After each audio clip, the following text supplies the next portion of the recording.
कुछ टाइम पहले नदी के किनारे एक आश्रम था जहाँ पर कुछ मॉन्क्स रहते थे। इन सभी मॉन्क्स में कुछ सीनियर मॉन्क्स थे तो कुछ नए स्टूडेंट्स। सीनियर मॉन्क्स स्टूडेंट्स को मेडिटेट करना सिखाते थे। उनका रूटीन था कि उन्हें घंटों तक बैठना है, अपनी आंखें बंद करनी है और लंबे टाइम तक साइलेंस में रहकर मेडिटेट करना है। हर स्टूडेंट को अपनी प्रोग्रेस के बारे में अपने मेंटर को बताना है। इन सभी स्टूडेंट्स में से एक स्टूडेंट ठीक से फोकस नहीं कर पा रहा था। हर मेडिटेशन प्रैक्टिस के बाद उसे गुस्सा आता था। उस स्टूडेंट ने अपनी प्रॉब्लम के बारे में अपने मेंटर को बताया। ये मेंटर जो सीनियर मॉन्क थे, उन्होंने उस स्टूडेंट को एक सिंपल सा क्वेश्चन पूछा, क्या तुम्हें पता है तुम्हें कौन सी चीज गुस्सा दिलाती है?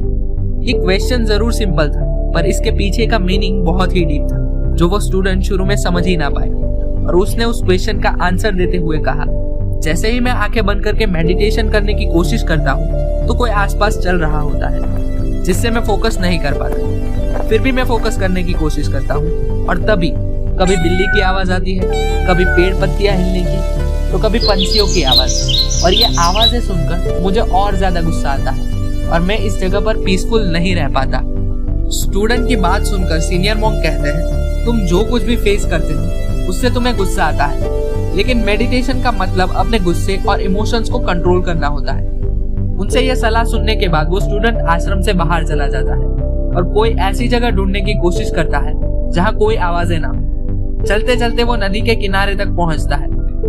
उसे उस जगह पे थोड़ी साइलेंस महसूस होती है तो वो वहां पे मेडिटेट करना शुरू करता है। इस जगह पर आश्रम से ज्यादा शांति थी, लेकिन फिर भी थोड़ी बहुत आवाजें सुनाई देती थी, जिससे वो स्टूडेंट फिर से फ्रस्ट्रेट हो जाता है।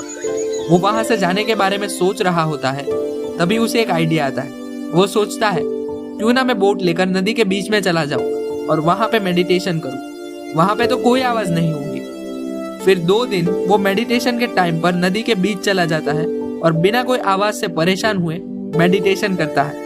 लेकिन तीसरे दिन वहां पर दूसरी बोट उसकी बोट से टकरा जाती है। वो स्टूडेंट गुस्से में चिल्लाने लगता है, कौन है ये पागल इंसान जो अपनी बोट नहीं संभाल सकता। फिर जब वो देखता है तो उसे पता चलता है कि उस बोट पर कोई नहीं है।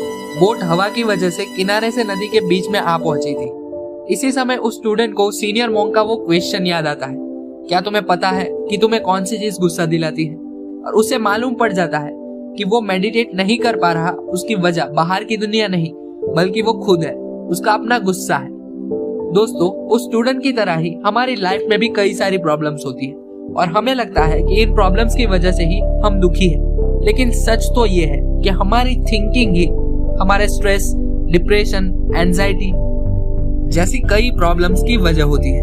हम जब जरूरत से ज्यादा प्रॉब्लम्स के बारे में सोचते हैं तब हम ओवरथिंकिंग के लूप में फंस जाते हैं। यानी प्रॉब्लम्स बाहर की दुनिया में नहीं, हमारे अंदर है। अब सवाल यह है कि इससे बचना कैसे है? ओवरथिंकिंग से बचने के लिए हमें थिंकिंग की प्रोसेस को समझना होगा। इस थिंकिंग प्रोसेस को लेकर हम जितने ज्यादा कॉन्शियस रहेंगे, हमारी प्रॉब्लम्स उतनी ही कम होती जाएगी। हमें पता होना चाहिए कि हमारे दिमाग में पहले पास्ट एक्सपीरियंस से रिलेटेड कोई थॉट आता है और धीरे धीरे थॉट्स की चेन बनती है जिसे थिंकिंग कहा जाता है, जो आगे जाकर ओवर थिंकिंग में कन्वर्ट होती है। अगर हमने थॉट्स के बारे में अवेयर होना शुरू कर दिया तो हम ओवर थिंकिंग के लूप में कभी नहीं फंसते और हमारी मोस्ट ऑफ द प्रॉब्लम्स ऐसे ही सॉल्व हो जाएगी।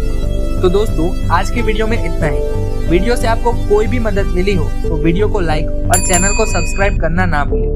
मिलते हैं आपसे अगली वीडियो में। तब तक के लिए कीप लर्निंग, कीप प्रैक्टिसिंग।